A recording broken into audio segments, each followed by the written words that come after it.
কথা বলে যেন মাইক হাতে নিতেই ভয় পাচ্ছি। থ্যাংক ইউ কৌশিকদা, থ্যাংক ইউ সো মাচ। রানাদাকে ধন্যবাদ। রানা দিয়ে শুরু করি।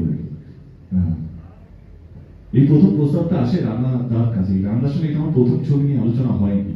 এর আগে আমরা আরেকটা ছবি প্ল্যান করেছিলাম, সেটা ফটোশুটও হয়েছিল, সেখানেও ঘটনাচক্রে শুভশ্রীও ছিল না? হ্যাঁ, রাহুল, প্রিয়াঙ্কা, আমি, শুভশ্রী চারজন ফটোশুট। গুপি বাগান আফগানিস্তান বলে একটা প্রজেক্ট ছিল, সেখানে আমরা সবকিছু হয়ে যায়, বাট লাস্ট মোমেন্টে যা হয় সেইটা কোনোদিনও আলো দেখেনি আর কি। তারপরে আবার রানাদা ফোন করে, এবারে তো হবেই। এবারে যা হয়, তখন আমি গল্প খুঁজছিলাম, কি ভালো গল্প, আমি কিভাবে রিমেক থেকে বেরোবো চেষ্টা করছিলাম। চাঁদের পাশে গান মতাজ দিয়েছিল তখন অন্যরকম একটা গল্প। তারপরে অনিরুদ্ধ রয় চৌধুরী মানে টনিদা তখন গুণাস নিয়ে আসে আমার কাছে। তারপরে রানাদা ফোন করে, তখন আমি খুঁজছিলাম এরকম ধরনের স্ক্রিপ্ট। তখন কৌশিকদার সঙ্গে আলাপ হয়। কৌশিকদা বললো কে আমি একটা ছবি করছি ধূমকেতু। অবাকই ছিলাম, কারণ তখন আমাকে নন অ্যাক্টর, এখন বলছি নন অ্যাক্টর, কিন্তু বিশ্বাস করুন 10 বছরের লড়াইটা সবাই নন অ্যাক্টর বলেই পরিচিত ছিলাম। আমার ছবি ব্লকবাস্টার সমস্ত রেকর্ড করছে, কিন্তু অ্যাক্টর তকমাটা পাচ্ছি না। খিদে তো থাকে কি নিজেকে আরো কিভাবে মানুষের কাছে পৌঁছবো। এবারে কৌশিকদার সাথে বসি, কৌশিকদা আমাকে একটা গল্প শোনায়, আমি মুগ্ধ, আমি প্রেমে পড়ে গেছিলাম। কৌশিক একটু আগে বললো না, কি ভিতরে একটা ধূমকেতু, ভিতরে শুধু একটা না, এটা ধূমকেতু সমুদ্র, মানে কতটা আবেগ এই ছবিটা নিয়ে আমার আছে, সেটা শব্দ দিয়ে হয়তো বোঝাতে পারবো না। বিভিন্ন রকম বলবে কি দেব শুভশ্রীর জন্য এটা আমার কাছে স্পেশাল। না না না না, এই ছবিটা দেখুন। এই ছবিটা প্রত্যেকটা শিল্পী যারা বসে আছে বা যারা আজকে উপস্থিত থাকতে পারেনি তাদের ব্যক্তিগত কারণের জন্য, বা আমরা তাদেরকে ইনভাইটও করি, সেটাও হতে পারে, তাদের জীবনে এটা সেরা কাজ। মানে আমি কি বলবো, মানে তখন না এমন একটা প্যাশন ছিল, এখনো আছে হয়তো, কিন্তু এই প্যাশনটা কোথাও হারিয়ে গেছে। সবাই তাদের বেস্টটা দেওয়ার কথা বলছে। অফকোর্স রানাদা চেয়ারটা নিয়েছিল, রানাদার অবদান অনেক কিছুই আছে। এই ছবিটা গল্প ছিল, আমরা শুটিং করার কথা ছিল দার্জিলিং। হঠাৎ করে রানাদা বললো যে না, দার্জিলিং অনেক বেশি শুটিং করেছো তোমরা, আমরা অন্য কোথায় করবো। আমি বাজেট বাড়বে বলে, না সেটা আমি দেখে নেবো। আজকে আমাদের গাড়িতে নিয়ে একটা আলোচনা হচ্ছিল, আবার এক খরচা বাড়াচ্ছে, বলছি সেটা আমার দায়িত্ব, সেটা আমি খরচা করবো। তো খরচার জন্য মানুষটা পিছনে কোনোদিন হাঁটেনি। সরি, তো বললাম না নৈনিতালে শুট করবো, নৈনিতাল। আমরা বলবো কাশ্মীরে শুট করবো, কাশ্মীরে আমরা লজিস্টিক প্ল্যান করলাম, কিন্তু কাশ্মীরে আমরা শুটিং ফ্রেন্ডলি পাইনি বলে আমরা কাশ্মীরের লোকাল এক জায়গায় গিয়ে শুট করলাম, যেটা নারকান্ডা বলে একটা জায়গা, সিমলা থেকে 2-2.5 ঘন্টা পাহাড়ে আরো উঠতে হয়। মানে এতটাই প্যাশন ছিল যে আমরা দিন রাত এক করে চেষ্টা করেছি একটা নতুন কিছু করবো। 2014-15 কথা বলছি, কিন্তু আজকেও ওই প্রচেষ্টাটা ছিল বলে আজকে ছবিটা এখনো ঝকঝকে লাগছে, এখনো মনে হচ্ছে আজকের ছবি। মানে এখন আমরা বাজেট নিয়ে আলোচনা করি কি এটা হবে না এটা হবে, চলো কিভাবে কম টাকায় ভালো কাজ করা যেতে পারে। তখন আমরা শুধু ভালো কাজটাই ভাবতাম, টাকা নিয়ে কোনোদিনও ভাবতাম না। সেটাই আমার মনে হয় সেটাই হওয়া উচিত, টাকাটাও very important. But coming back to the point, কৌশিকদা, আমার মনে হয় যে কৌশিকদা একটা জিনিয়াস লোক, মানে একটা ম্যাজিশিয়ান, যে সেটে থাকলে as an actor you feel super confident. কি হয়, আমি তো অনেকগুলো ছবি হয়ে গেল, ডিরেক্টর বলতে পারে, বোঝাতে পারে, অনেক সময় অনেক জায়গা হয়, সবাইকে বলছে না, কিন্তু একজন ডিরেক্টর যে বলতে পারে, বোঝাতে পারে, করে দেখিয়ে দিতে পারে যে আমি এটা চাইছি। যে কোনো অভিনেতার জন্য এর চেয়ে বড় জিনিস হতে পারে না। যে অনেক সময় ডিরেক্টর অ্যাক্টরের মধ্যে একটা কমিউনিকেশন গ্যাপ হয়, না দেখ আমি এরকম চাইছি, বলে দিয়ে চলে এলো, এরকমটা কি রকম সেটা বোঝাতে যে গ্যাপটা হয়, সেইটা খুব কম ডিরেক্টর সেটা করতে পেরেছে। সেইখানে কৌশিকদার সাথে এটা আমার প্রথম ছবি, তাহলে ওয়াও, মানে এই যে পুরো যে হাঁটাটা আমি 10 রকম ভাবে প্র্যাকটিস করেছিলাম। কে একটা বয়স হচ্ছে 82 বছর বয়স, সে তো দেবের মতো হাঁটবে না, কিন্তু কৌশিক আমাকে তো কনভিন্স করতে হবে, উনি তো পারফেকশনিস্ট, কিভাবে কনভিন্স করবো। আমার মনে হয় রুদ্রকে আমি দেখাতাম কোন হাঁটাটা রাত মুখ কি বানাইছিল, কে করে আমি কৌশিকদার কাছে গিয়ে হলো কি না বডি ব্যালেন্সটা একটু এরকম করি, 2 পায়ের ব্যালেন্সটা নিয়ে হাঁটবো। কৌশিকদা বলে হ্যাঁ এটা তো চাই, হ্যাঁ এরকম আরেকটু এটা করে নাও। ইট ওয়াজ নট ইজি। চরিত্রগুলো অনেকগুলো শেডস আছে। আজকে আমিও দেখে অনেকবার দেখে নিয়েছি, কিন্তু একটু বড় স্ক্রিনে দেখছি তো, নর্মালি কিরকম মনিটরে দেখি বা টিভিতে দেখেছি রবি, বা কোনো অ্যাপ্রুভালের জন্য গানটা লক করার জন্য মোবাইলে দেখতে হয়, বা টিজারটা মোবাইল, কিন্তু বড় বড়টা দেখে হ্যাঁ, তো অনেকগুলো নস্টালজিয়া আছে মানে ছোটবেলা। থ্যাংক ইউ কৌশিকদা ফর ধূমকেতু, থ্যাংক ইউ রানাদা, যতই ঝামেলা হোক না কেন। রানা কিন্তু এমনি ব্যক্তিগতভাবে ভালো মানুষ, কিন্তু কিন্তু রানা একটা একটা গুণ আছে, একটু একটু চাপটা ঘুরিয়ে কাজটা করতে করবে সবটাই, কিন্তু রাত্রেবেলায় ও একটু একটু হালকা টেনশন দিয়ে রাখবে, না এটা না ওইটা না, আর ঠিক ওইটাই করবে। বাট এটাই আমার মনে হয় রাজাদাকে আমরা এরকম ভাবে, রানাদাকে আমরা এরকম ভাবে একসেপ্ট করে নিয়েছি আমাদের জীবনে, তাই তো কৌশিক না? রানা বলবে, রানা এরকম বলবে যে একটা গান এখানে খুব দরকার আছে, গানটা এভাবে হচ্ছে, এই করবে, তুমি ব্যবহার করবে না করবে তোমার ব্যাপার, আমি করে দিয়েছি। দুজনেই যাদেরকে নিয়ে কথা বললাম দারুণ প্যাশনেট যখন সিনেমা নিয়ে আলোচনা হয়। তো thank you Rana, thank you Koushik once again। এবার চলে যাও বাঁ দিকে। এবার অভিনয় করছি আমি রুদ্রর সাথে। আমার মনে হয় যে আমাদের জেনারেশনে যদি কোনো অভিনেতাকে দেখে আমার আমার মনে হয় না আমাকে আরেকটু প্র্যাকটিস করতে হবে, সেটার নাম হচ্ছে রুদ্রই। হি ইজ জিনিয়াস, মানে ওর মতো অভিনেতা আমরা কেন যে ইউজ করতে হবে। আমি ময়দান দেখলাম, ওর ময়দান দেখে ওকে ফোন করলো, ও গাল দিয়েছে রাত্রেবেলা আমাকে বিজেপি থেকে, একটু এরকম করছে নাটকে করছে না, ওকে ফোন করে ভাই ময়দানে তুমি ফাটিয়ে দিয়েছো ভাই, ফোন করেছো বলেছে। হি ইজ জিনিয়াস, ওর সামনে অ্যাক্টিং করা এই ছবিতে মানে ও পাগল করে দিয়েছে। ও আমি ডাবিং করার সময় দেখলাম আমি কেঁদেছি, মানে ওর অভিনয় দেখে। বা আমাদের অনেকগুলো সিকোয়েন্স আছে বা সিচুয়েশন আছে যেখানে হচ্ছে লোকটা কি করলো, এবং একটা সময় দেখ এটা বলতে চাইছি না বলেই ফেলি, একটা সময় বুড়ো সেজেছে, এরও দেব হয়নি, দেখি ডাবিংটা কি করে করলো, ভয়েসটা কি করে করলো, পুরোটা বসলাম না, ঠিক আছে আমি তো কফি ব্রেক নিই, আমি বাইরে গেলাম, কফি খেলাম, ভাবলাম আমরা আবার let's do the read out. এর পুরো পুরো চরিত্রটা আবার আমি রিড আউট করলাম। হয় নাকি এই যে যেটা বললো যে পরিশ্রমিক অভিনেতা যদি পাশে না, পরিশ্রমিক বল করো বাংলাটা একটু কারেক্ট করে, এখন ওই জায়গায় আছি আমি। অভিনেতা যদি পাশে থাকে যে কত ভালো হয়, সেটা অভিনেতারা বুঝতে পারে বা হয়তো অনেক সময় কথাকে বোঝাতে পারে না। Thank you Rudra, thank you so much. He has been a great help in the film, brilliantly. আমি আবার বলছি এই ছবিতে যদি কেউ ন্যাশনাল অ্যাওয়ার্ড পায় কৌশিক অলি পাবে, নাম গেলে আওয়ার্ড দেবে। আরে দাদা আপনি কষ্ট করবেন না, রানা সাহেব অনেক লোক নিয়ে বসে আছে, আরে রানা সাহেব আপনি পাঠিয়ে দেন, আমি এমনি পাঠিয়ে দিতাম, কিন্তু যে এদের দুজন করে যদি রিজার্ভ করেছে এই মানুষটা, I think is brilliant in the film. নিজেরটা জাস্ট বলছেন।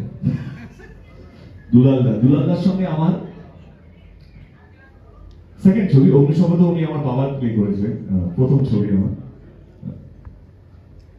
এই লোকটা যে কি বড় মাপের অভিনেতা, আমরা যে কেন ইউজ করতে পারিনি বা পারলাম না ওই বড় বড় চরিত্রের জন্য। আমার মনে হয় দুলালদাকে যেভাবে উনি বাবার চরিত্রটা পোর্ট্রে করেছেন, আমি অনেক লোক বাবা ছেলে ছবি করেছি, কিন্তু 10 বছর হয়ে গেছে হ্যাঁ শুটিং করে। আমি এক কথাও নিজের প্রমোশন বা নিজের ছবির টিকিট, দুটো টিকিট বিক্রি করার জন্য এই কথাগুলো বলছি না যেখানে, কারণ এই ছবিটা না বক্স অফিসে উঠে চলে গেছে আমাদের। মানে কিছু কিছু ছবি হয় একটা ইমোশনেই চলে, ধূমকেতু আমরা কেউ এই মঞ্চে বসে নেই কে এটা বলার জন্য কি আমরা বক্স অফিসের জন্য, না না, তাহলে ছবিটা রিলিজ করতে হবে না, অনেক আগে রিলিজ হয়ে যেত।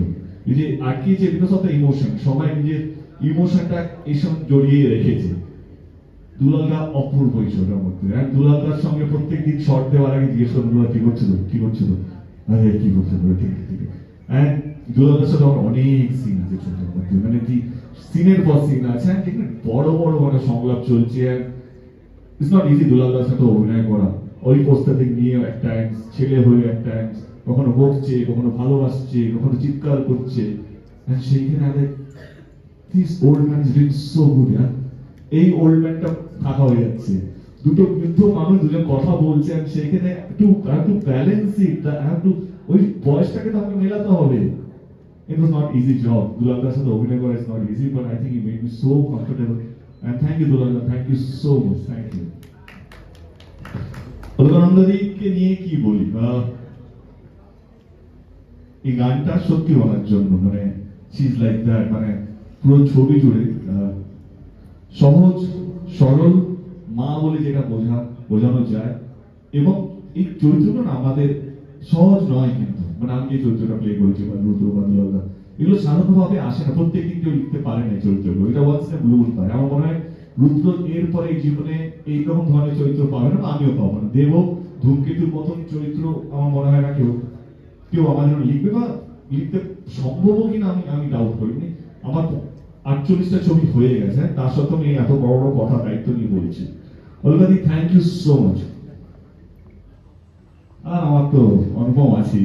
আমি সত্যি অনুপমকে একদিন ফোন করেছিলাম, 4 বছর আগে ফোন করেছিলাম কোনো একটা ছবির জন্য। রান্নার সঙ্গে ছবি রিলিজ করবে না, ভালো ভালো গান পড়ে আছে, শুধু শুধু নষ্ট হচ্ছে, ওই মা গানটা আমাকে দাও, আমি অন্য কোনো ছবিতে ইউজ করবো। এইটা কি করে হয়? রান্নার সঙ্গে কে কথা বলবে বলো তো? এসে পুরো অ্যাকাউন্ট খুলবে 2014 দিকে, গানগুলো নষ্ট হচ্ছে। মা গানটা আমি সত্যি প্রেমে পড়েছিলাম। দুটো গান আমাদের শুটিং এর সময় হাতে ছিল, একটা তো গানে গানে যেটা আমরা শুরু করেছিলাম, এবং মা গানটা একটা সময় ছিল আমি পাউলের মতন শুনতাম। হয় না কিছু কিছু গান কোনো কারণ নেই কেন শুনছো, মা গানটা আমার সেরকম একটা সময় একটা গান, এই গানটা ছিল যেটা আমি লুপে শুনতাম, এখনো লুপে শুনি। তো থ্যাংক ইউ অনুপম। আমার মনে হয় কি অনুপম সময়টা আমার প্রথম কাজ, সেই সময়টা দারুণ দারুণ দারুণ কম্পোজিশন সব কটা গান। এর পরের গানটা যেটা রিলিজ হবে সেটা পুরো লন্ডন জুড়ে শুনেছি। ইনফ্যাক্ট আমি বলেওছি যে আমি লন্ডনে কম করে 1000 বার গানটা শুনেছি, এতটাই ভালো। পরের গানটা আরো ভালো। এই গানটা তো দারুণ গান। তো আমার মনে হয় যে এটাই একটা শিল্পীর কাজ হওয়া উচিত, যে প্রত্যেকটা গান আরেকটা গানকে ছাপিয়ে যাচ্ছে, সেইটাই একটা ভালো কাজের কি বলবো চিহ্ন। তো এইটা হলো আমাদের মঞ্চে যারা আছেন, যারা মঞ্চে নেই। Parambrata, thank you so much for being part of the film. তখন যখন পরমব্রত ছবিটা পাঠ, তখন আমাদের অতটা বন্ধুত্ব ছিল না। I did the film because of Rana Sarkar and Kaushik. আমি ওনাদের হয়ে কাজটা করেছিল। বাট পরম আমার এখন খুব ভালো বন্ধু, and I think he did a brilliant job in the film. Chiranjit da, Deepak da আমাদের দারুণ অভিনেতা। আমার সঙ্গে দীপক দা এমনি খুব ভালো বনে আর কি। তো আমার মনে হয় দীপক দা যতটুকু আছে ছবিটার মতো অনেকটাই আছে। চিরঞ্জিত দা, I think even he has given his not best I would say, but এই ক্যারেক্টারে যতটুকু দরকার তার থেকে বেশি আমরা পেয়েছি দীপকদার কাছ থেকে। Last but not the list, Subhashree.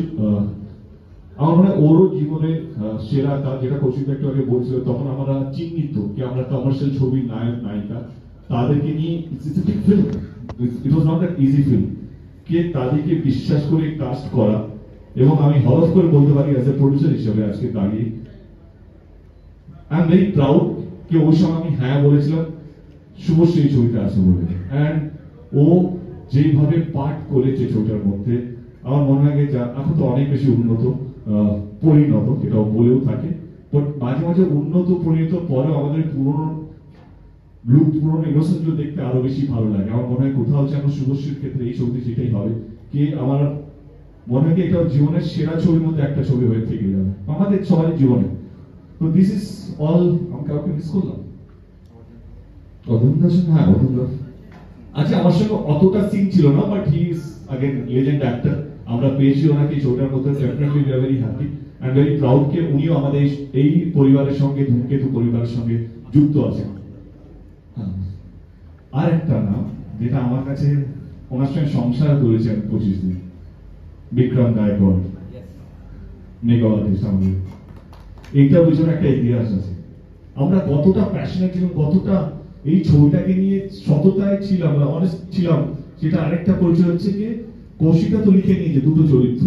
তখনকার দিন কি হতো, আজকে 10-12 বছর আগেকার কথা বলছি, শুটিং তো 10 বছর হচ্ছে, তার আগে তো 1 বছর আগে থেকে আমরা প্ল্যানিং করছি, 2013-14 থেকে আলোচনা চলছে। আগে হতো লুকস চেঞ্জ মানে দাড়ি, গোপ বা চুল বাড়িয়ে নেওয়া, যেটা খাদানে করেছি, 2024-এ করেছি, কিন্তু দুটো চরিত্র বাবা আর ছেলে, একটাকে দাড়ি বড় করে দিয়েছিল, লম্বা লম্বা চুল করে দিয়েছিল, ছেলেটা নর্মাল যেরকম দেখতে লাগে সেরকম। সেই সময় উই থট অফ ডুইং কে দেখ, কিন্তু অথচ দেখ না, এইভাবে আলোচনা যে ওই চরিত্রটাকে অন্য কাউকে কাজ করা হবে, কৌশিক দা রান্না না ওইটাই হবে, তাহলে ও কিভাবে যাবে, কিভাবে আসবে, বলে সেটা আমরা প্রস্তাবিত করবো, করবেটাকে। He said we'll get the best makeup artist of India. I said Bangla ছবি ওই সময় বেস্ট মেকআপ আর্টিস্ট ফোন তো করো, বেস্ট খুঁজতে খুঁজতে আমাদের কাছে এলো যে national award winning Vikram Gaikwad, যে হলিউডের ছবি করছে বা ইন্ডিয়ার যত বিগ বাজেট ছবিও করছে, এট দ্য সেম টাইম হলিউডের সব ছবিও করছে। আমাদের বলুন কি করবে, আমাদের একটা ভালো গুণ আছে, কোনোদিন না বলে না, চলো দেখি তো, চেষ্টা তো করি। লোক জাতিস্বর পরে ন্যাশনাল অ্যাওয়ার্ড পেয়েছে, আগে জাতীয় আগে ন্যাশনাল পেজ, ওকে সরি। তো সেই জায়গা থেকে এবারে মেকআপের বাজেট এলো কি মিনিমাম 1.5 থেকে 2 লাখ টাকা লাগবে পার ডে কস্ট। তো মিনিমাম 12-15 দিন শুটিং হবে, কি করে 2 লাখ টাকা দেবে? না এটা এত ছবি করছি। We did our first look set. Look সেটটা আমরা করলাম পুজোর আগে তারপরে বিদেশ চলে গেলাম আমরা। না আগে কলকাতা হয়েছিল, লুক সেট হয়ে সব অ্যাপ্রুভ হয়ে গেছে, এবার আমাদের লুকটা পছন্দ হচ্ছে না। We rejected our first look set. তাকে আবার কনভিন্স করা হচ্ছে, সে এত বড় বড় মাপের মানুষ, বিজি, তাকে আবার কনভিন্স করছে না স্যার এই লুকটা আমাদের পছন্দ হচ্ছে না, উই ওয়ান্ট বেটার লুক। আমরা আবার সবাই টিম নিয়ে বম্বে যাই, আবার একটা লুক সেট তৈরি হয়, যে লুকটা আপনারা এখন ফাইনালি দেখছেন।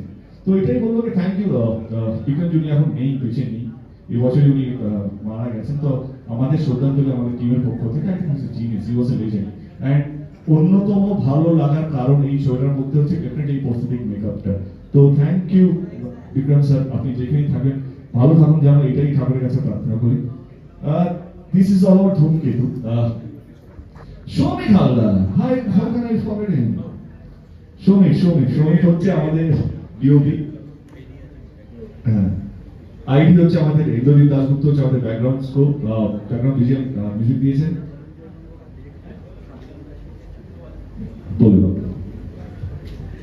আমরা পুরো আমাদের যে আর্ট ডিরেক্টর ছিলেন ধনঞ্জয় মন্ডল, ঠিক আছে, ধনঞ্জয় মন্ডল হচ্ছে